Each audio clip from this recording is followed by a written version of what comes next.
Testing natin mamaya. Kita natin mamaya. At saka may surprise ako sa inyo. Bonus. Tugtugin at kantahin ko yung aking original composition para pang Pasko. Mamaya ha. Abangan nyo mamaya.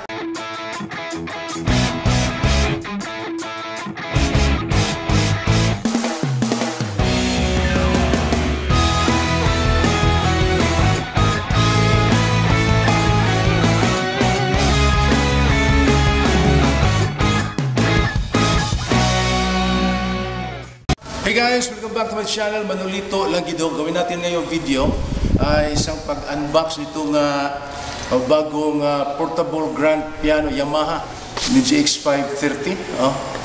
Pero bago ang lahat ay let me tell you kung bakit nagkaroon tayo ng ganitong organ. Para to sa aming chapel dito sa Barangay Tuyom, sa Nicolas di Tolentino Chapel. Ito ang Mother Chapel sa Barangay Tuyom. Way back, mga 20 years na siguro, parang ganyan, 20 years na meron kaming organ din. Bigay yun sa mga kaibigan ni Father Bobby Ibiza SVD para sa kaniyang birthday, isang birthday gift.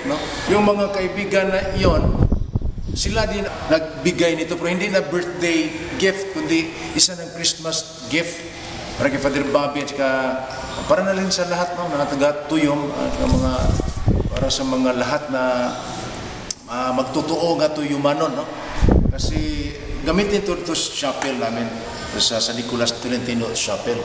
So excited na ako. Buksan na natin ito, hindi na natin patagalin. Buksan na natin ang ating keyboard, digital keyboard, portable grand piano. Isa itong Yamaha portable grand digital keyboard. Ayan! Kita na! Tulong! Yan! Yan!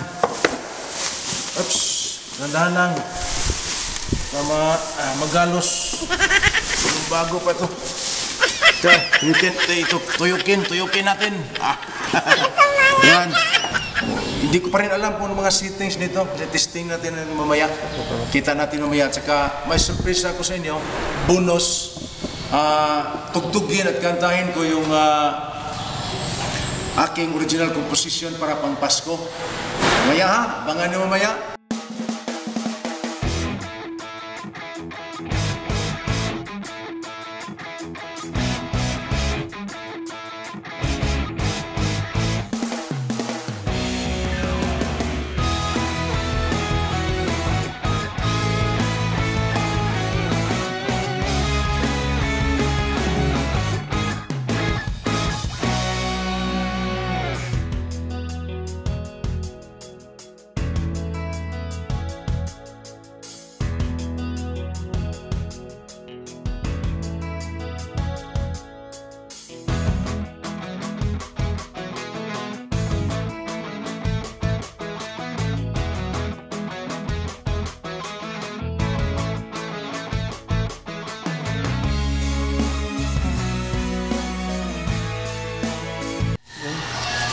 Ito na asimbo na natin lahat, yung stand. Tsaka try natin, anong tunog nito.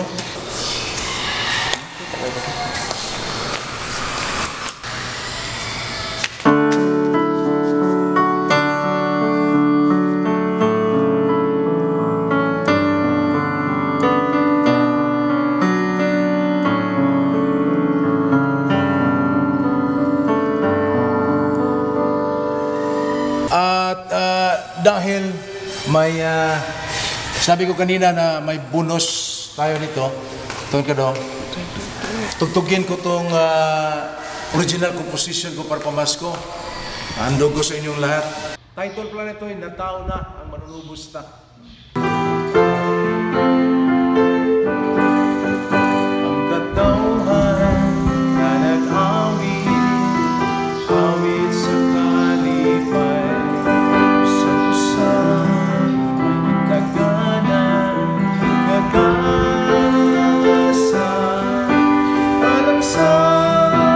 Pagka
Pag